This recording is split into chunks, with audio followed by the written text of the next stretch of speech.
I was visiting a friend the other day who had just brought his newborn home from the hospital. As I reached down to let the baby touch my hand, his tiny fingers clamped around mine with a strength that felt almost aggressive. It wasn't the soft, gentle hold you see in diaper commercials. It was a vice-like, desperate anchoring. My friend beamed, calling it a special bond, convinced the baby was already recognizing his uncle. But watching those tiny white-knuckled hands, I felt a strange sense of detachment. I wasn't looking at a conscious expression of affection. I was looking at a frantic ghost from the deep past. That grip, the Palmar Grasp, is a survival reflex from an era when falling meant becoming lunch in a jungle we haven't lived in for millions of years. It is monkey software, running on human hardware, a primitive instinct to cling to a mother's fur that no longer exists. Once you notice these glitches, you start seeing them everywhere. You realize the human body isn't exactly the pinnacle of design we like to claim it is. We're more like an old Victorian house where the new owners kept the wiring from 1920, the plumbing from the Stone Age, and a few features that only make sense if you still live underwater. Think about that weird phantom twitch you occasionally feel at the very base of your spine when you're startled. That's your body trying to wag a tail that vanished eons ago. Or consider the fact that your throat is essentially a high-stakes traffic intersection where food and air share the same lane, a design flaw that requires 50 muscles to work in perfect harmony just so you don't choke on a piece of toast. We carry nerves that take 15-foot detours for no reason and third eyelids that do nothing but collect dust. We like to think we are a finished masterpiece, but the reality is much more chaotic. We are a walking collection of biological oopsies and ancient leftovers that evolution simply forgot to delete. That metaphor of the Victorian house is, it's really doing a lot of heavy lifting for us today. Right. I mean, I want to lean into it immediately because it just so perfectly dismantles this vanity we have about our own biology. Yeah, this idea that we're somehow perfect. Yeah. The finished product. Exactly. We love to view ourselves as the iPhone 16 of the animal kingdom, sleek, optimized, cutting edge. Right. But the sources we have on the table today suggest we're much more like a patchwork renovation project that's been under construction for 200,000 years. And there was no master blueprint. The contractors kept quitting. They did. They kept quitting. And instead of tearing out the old systems, the old plumbing, they just, they drywall over them and build an addition. And occasionally that old wiring from 1920, it catches fire. That is essentially the definition of evolutionary mismatch. That's the core of what we're talking about today. Okay, so define that for us. What is that friction exactly? It's the friction that happens when you take an organism that was adapted for a very specific environment. Let's say Pleistocene savanna. Okay. And you just drop it into a completely alien context, a modern, digital, sedentary world. So we're trying to run modern apps on an old operating system. That's it. Exactly. We are trying to run sophisticated modern applications, things like Excel spreadsheets and dating apps on an operating system that hasn't really had a major kernel update since we were dodging leopards. So the mission for this deep dive is really to figure out how much of our modern life, our anxieties, our relationship struggles, even our social behaviors, how much of that is actually just that friction? Mm-hmm. Because I don't want to just, list off weird bits of anatomy for the sake of trivia. Yeah. I want to understand if what we call psychological problems are actually just functional biological responses. It's responses to a world that isn't there anymore. Exactly. And we've got a whole stack of papers here to get into. We're looking at evolutionary biology, anatomy, but also psychological research on things like attachment theory, and even some sociological studies on male bonding. It's a hardware-software compatibility issue at its core.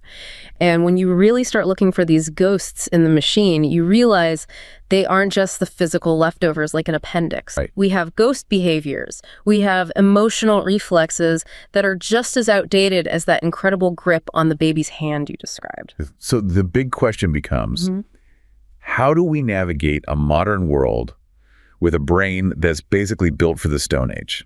Let's go back to that grip, that Palmar Grasp. I want to connect this to a story from one of our sources. It was from a forum for urban psychology, which I think just perfectly illustrates this mismatch. Yep. It details the experience of a man named Leo, and he's living in one of those, tiny cramped apartments in Tokyo. Right. Very modern setting. Very modern, very isolated. He's staring at a smartphone, and he's dealing with the fallout from a breakup. And he describes this intense physical sensation, a literal aching tightness in his palms. In his hands. That's a very specific somatic marker. Isn't it? An ache in his hands every time he sees his ex posted a photo or even just sees that little online status indicator pop up.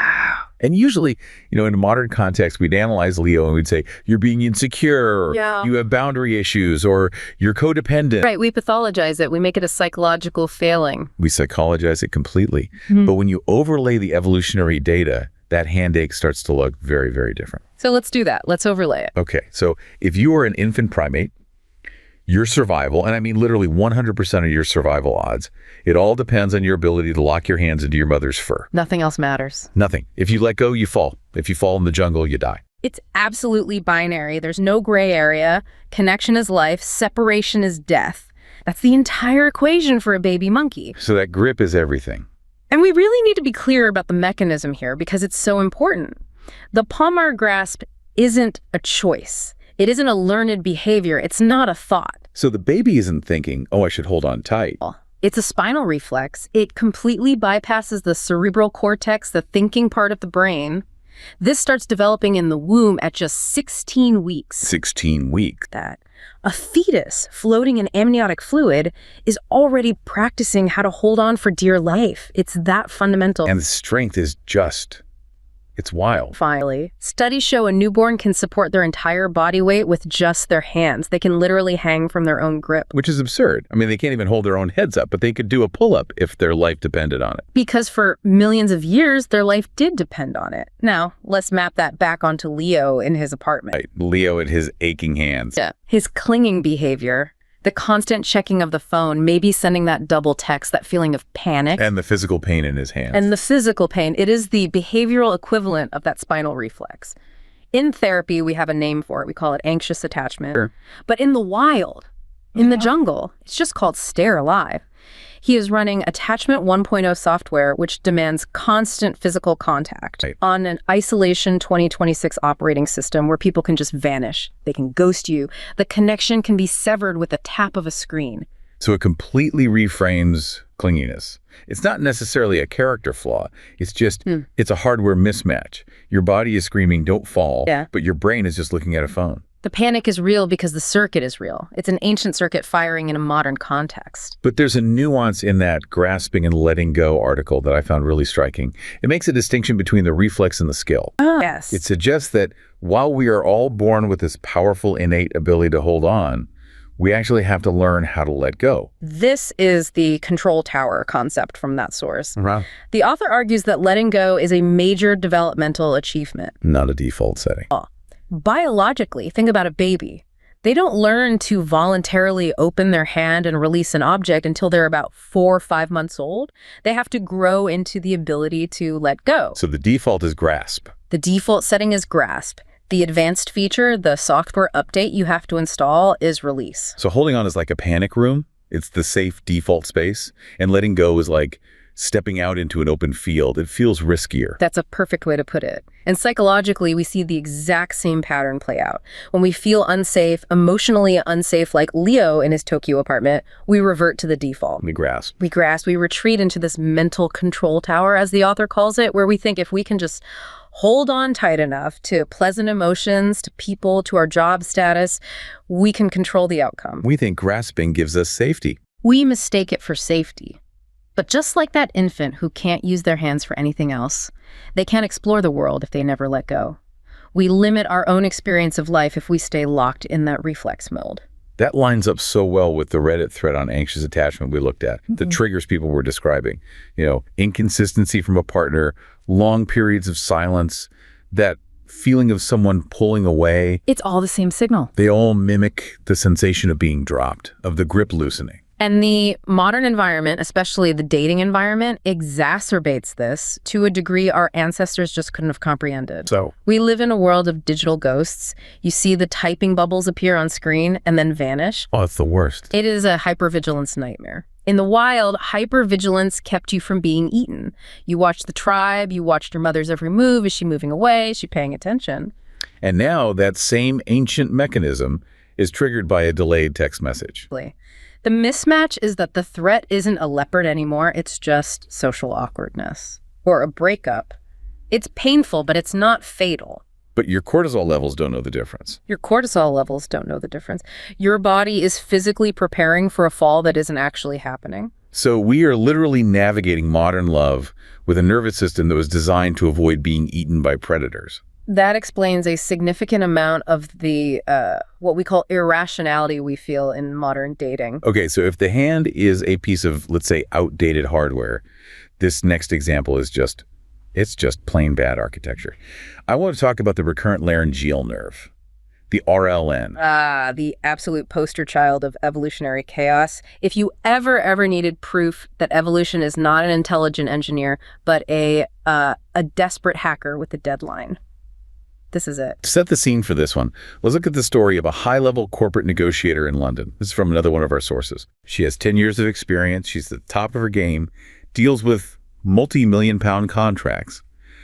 But she admits that in these really high-stakes meetings, her voice still cracks. She gets this little tremor, and she sees it as a professional failure, a sign that she isn't optimized for her job. She feels like she should be a perfect machine. That word again. Optimized. Right. But then I looked at the RLN and I realized nobody is optimized. We are barely functional. Optimized is such a dangerous and misleading word when you apply it to biology. So what is this nerve and why is it so badly designed? Okay, so the recurrent laryngeal nerve is the nerve that controls your larynx, your voice box. Simple enough. It should be. In our distant fish ancestors, the route was simple. It went from the brain to the gills, a straight line passing right by the heart. Efficient, no detour. But we aren't fish. We grew necks. We did. And as land animals evolved, the heart moved down deeper into the chest cavity. The problem is, during that whole process, the nerve was physically hooked underneath one of the main arteries coming off the heart, the aorta. It got snagged. It got snagged. And as the neck lengthened over millions of years, evolution didn't just snap the nerve and reroute it more efficiently. Oh, no? No, it just stretched it. So now, in you and me, the signal to speak leaves your brain, travels all the way down your neck into your chest, loops under the arch of your aorta near your heart, and then climbs all the way back up to your throat. You're kidding. It's like driving from New York to Boston by way of Miami. It's even worse if you're a giraffe. In a giraffe, that detour is 15 feet down the neck and 15 feet back up. A 30-foot round trip to bridge a gap that is, anatomically speaking, just a few inches wide. That's insane. It's just monumentally inefficient. It creates a signal delay. It makes the nerve incredibly vulnerable to chest injuries or tumors. No intelligent designer would ever draw that schematic on a whiteboard. So, back to the negotiator in London. When her voice cracks under pressure, what's actually happening there? Her body is prioritizing, she's stressed, her heart, which that nerve is literally wrapped around, is pounding, adrenaline is flowing. Fight or flight. Right. And evolution says heart function is absolutely critical for survival. Vocal pitch for corporate negotiation is not. The nerve is being physically compromised by the very anatomy it has to traverse. She's experiencing what that fascinating Ribbon Farm article calls survival of the mediocre. I love that phrase, mediocre. It sounds like an insult, but the source argues it's actually a core survival strategy. It's a massive compliment to our species, really. If evolution were truly about optimization, we would be these hyper-specialized brittle machines. Like Formula One car. Perfect for one track, useless everywhere else. Perfect analogy. Specialized machines break the second the environment changes. If you are perfectly designed for a 70-degree climate and it suddenly drops to 60, you die. Mediocrity, in this sense, means having slack in the system. So the inefficiency, the weird detours, the redundancy, that's the slack. That is what allows for adaptation. This mediocrity, as the author puts it, it allows for something called latent optionality. Latent optionality, break that down. Okay, think about dinosaur wings. The leading theory is that feathers and wings didn't start for flight. They started as mediocre limbs or coverings, maybe for thermal insulation, keeping warm, or for mating displays. But they weren't optimized for flying at all. Not even a little bit. But because they were there, just kind of hanging around in the biological attic, they could be co-opted for flying later on when the opportunity arose. If the dinosaur was perfectly efficient and streamlined just for running, it wouldn't have had that extra junk to play with. The potential for flight would have never existed. So the inefficiency is actually a feature, not a bug. The messiness is what gives us options for the future. The junk DNA, the weird nerve paths, the leftover bones, that's our evolutionary savings account. It's where new ideas come from. But we should be fair here. There's a counter argument. We have that paper by Wolfgang Lennig. He argues that we shouldn't be so quick to just call the RLN a mistake. Right. He really pushes back on what he sees as the dumb evolution narrative. And it's a valid point. It's a really important check on our own arrogance. Lennig points out that this long, meandering nerve isn't just a dead wire taking the scenic route. Along its journey, it gives off little filaments to the heart, to the trachea, to the esophagus. So it's doing other jobs along the way. It's multitasking. And there's even compelling evidence that in the embryo, the physical tension of that nerve looping around the artery is required for the heart and the major blood vessels to form their shape correctly. So you can't just snip it and reroute it without causing other problems. It's load-bearing. It's exactly like that Victorian house again. You want to rip out the ugly, inefficient-looking plumbing, but if you do, the entire kitchen ceiling collapses because it turns out the pipes were holding up the floor. Biology is a tangled mess of dependencies. You can't just fix the oopsie without risking a total system crash. It's all interconnected. What looks like a flaw from one angle is a critical feature from another. Which is a perfect pivot, actually. I want to talk about how these biological leftovers affect us socially. We've talked about individual anxiety with Leo, and we've talked about physical anatomy with the negotiator. But what about the tribe? Okay. I was watching this video essay recently, and it was just guys watching a big game at a sports bar. You know, high-intensity championship game on the line. I can picture it. And when the opposing team scored a crucial point, you just saw this wave of unconscious physical reactions ripple through the room. Men puffing their chests out, rubbing the back of their necks, some guys even reflexively reaching back and checking the base of their spines. The phantom wag. The phantom wag. Exactly. We are looking at a room full of accountants and software engineers and dentists, but for a split second, their bodies are reacting like a pack of tribal hunters who've just had their kill threatened by a predator.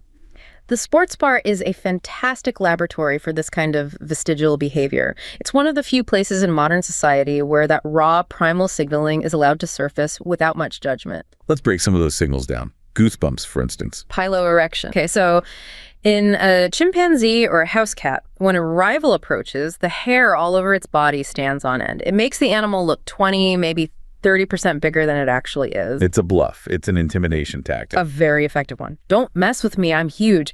But on a guy in a football jersey who has very little body hair, it just looks like bumpy skin. It's a signal that has lost its receiver. Perfectly put. The signal is sent, the brain says, threat, appear larger. But the modern receiver, the person looking at him, sees nothing but a shivering human. It's a complete communication breakdown across millennia. And what about that thing with rubbing the coccyx? The tailbone. That's our tail, or what's left of it.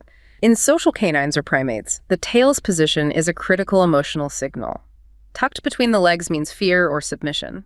Held high can mean aggression or confidence. The muscles that would have moved that tail are still there, attached to our coccypax. And when we get stressed or startled, those muscles still twitch. They are trying to move a limb that hasn't been there for 20 million years. It's a true phantom limb. But the deeper insight here, I think, comes from the Dishon paper on something called deviancy training.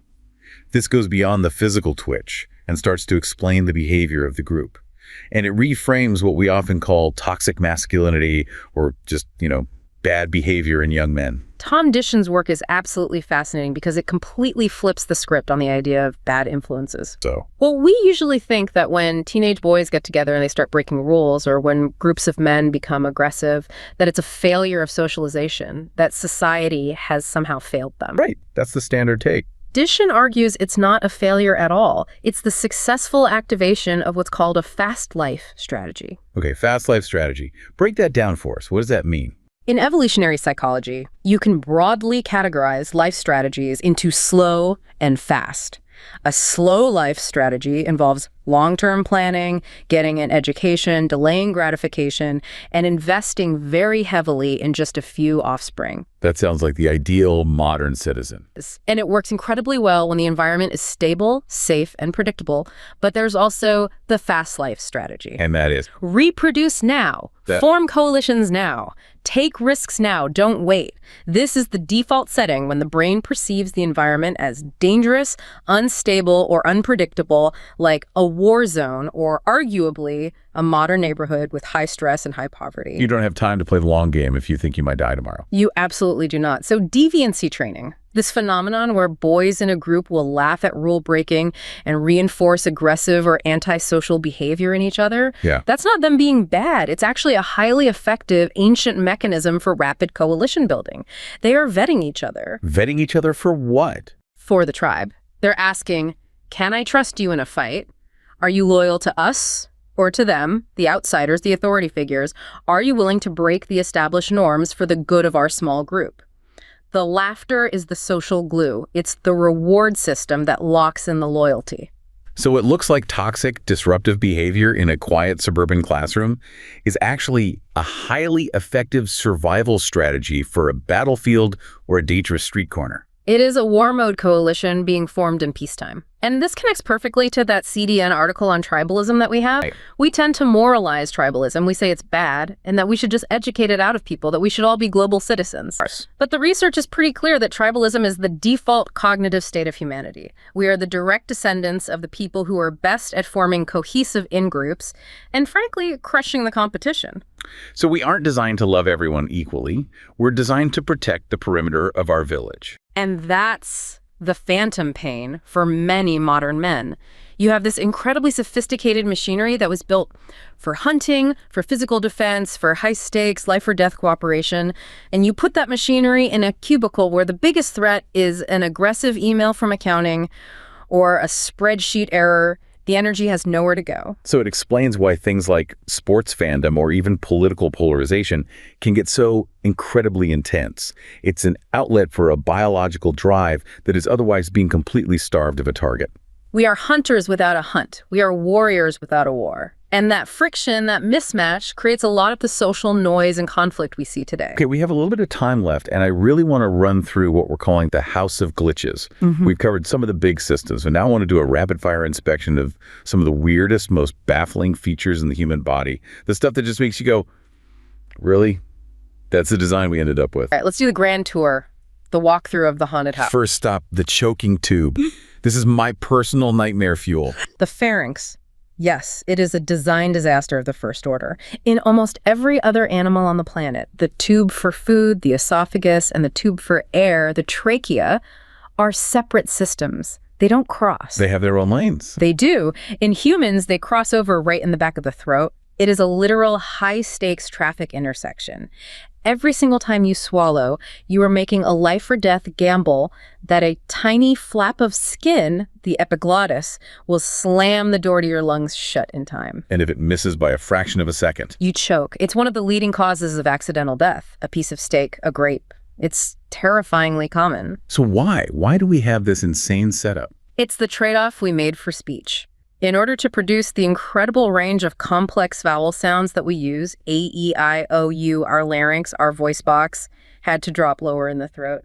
This created a large resonating chamber above it. And that's what created the intersection. That's what created the intersection. Evolution essentially traded safety for poetry. The deal was, you can recite Shakespeare, but you better not eat a pretzel while you're walking. That is pretty much the deal. It's a very high price to pay for language. Right, next up on the glitch tour, hiccups. What is the possible utility of this? It feels like a computer glitch, like a system error. It is a glitch. It's a bug from a very, very old piece of software. To understand it, you have to think. Tadpoles. Tadpoles. You're going to have to explain that. Okay. When a tadpole is developing, it breathes using both gills for water and lungs for air. To switch between them and pump water across its gills without it flooding the lungs, it uses a very specific reflex. A sharp intake of breath immediately followed by the glottis, the opening to the airway, snapping shut. A sharp intake, then a snapshot. Does that sound familiar?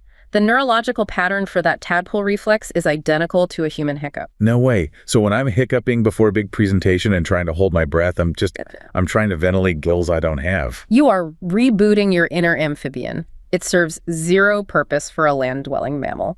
It's just legacy code that never got properly deleted from the kernel. That's unbelievable. Okay, third item on the list. The third eyelid. I actually checked the mirror for this one after I read about it. That little pink blob in the corner of your eye. That is the plica semilunaris. And in birds, reptiles, sharks, That is a high-tech piece of equipment. It's a fully functional nictitating membrane. Which is what? It's like a built-in windshield wiper. A transparent or translucent membrane that sweeps across the eye from the side to clean and moisten it without blocking vision. A hawk can clean its eyes in mid-flight. And we just have the crumpled up tarp left over in the corner. We just have the dusty, useless debris. But there is one primate, the Calabar onguantibo, a small nocturnal primate in Africa that still has a working one. It's the only primate that kept the wiper. It's flexing on all of us. I have a newfound respect for the anguantibo. Okay, finally, and this one is actually serious. It kills people. Yeah. Vitamin C. Scurvy. Yes. This is a classic story of use it or lose it on a massive evolutionary scale. Most animals, dogs, cows, mice, you name it, they make their own vitamin C internally. They don't need to eat fruit to get it. And we can't. We can't. And what's frustrating is we have the gene to do it. It's called the GULO gene. But about 60 million years ago, in a common ancestor of primates, it mutated and broke. The internal machine just stopped working. It bricked. But here's the key. Because our ancestors at the time lived in a tropical jungle surrounded by fruit, it didn't matter. They were getting a constant, massive supply of vitamin C for free from their diet. The environment completely masked the genetic flaw. Until we got ambitious and decided to become sailors. Exactly. The moment we invented boats and left that fruit-rich environment for the open ocean, the broken gene became a death sentence. It is a perfect, brutal example of how our bodies are only functional within a very specific context. You change the context, and the hidden flaws can kill you. This really brings it all home, doesn't it? We are not a sleek, optimized machine. We are a walking collection of compromises and hand-me-downs. We are a kludge, that's the engineering term for it. A messy, inelegant, but functional solution. A good enough draft that just happened to work. And that loops us right back to that ribbon farm idea, the value of the flaw. We shouldn't actually be depressed by all of this. Oh, we should be liberated by it. Think about it. If we were perfectly optimized for the jungle, we never would have survived the Ice Age. If we were perfectly optimized for the Ice Age, we never would have been able to build cities and thrive in an agricultural society. Our unfinished nature, our biological mediocrity, is the very thing that gives us the flexibility to adapt. The cracking voice of the negotiator, the anxious text from Leo, the pointless hiccup. They aren't failures. They are the signatures of our adaptability. They are proof that we are a work in progress. We are the transitional species. Always. Which leads to a final and I think slightly haunting thought. We've spent this whole deep dive looking at the ghosts of the past that live inside us. The tails we can't wag, the grips we don't need, the gills we can't breathe with. But if evolution is ongoing, and we are just the current snapshot, then it begs the question, what are the ghosts of the future? What parts of us right now are becoming vestigial? What are we doing today that will be the phantom twitch for humans 1,000 years from now? You mean our behaviors? Think about our modern behaviors. Our scroll fatigue from staring at phones, our chronic low-grade anxiety, our obsession with constant data input.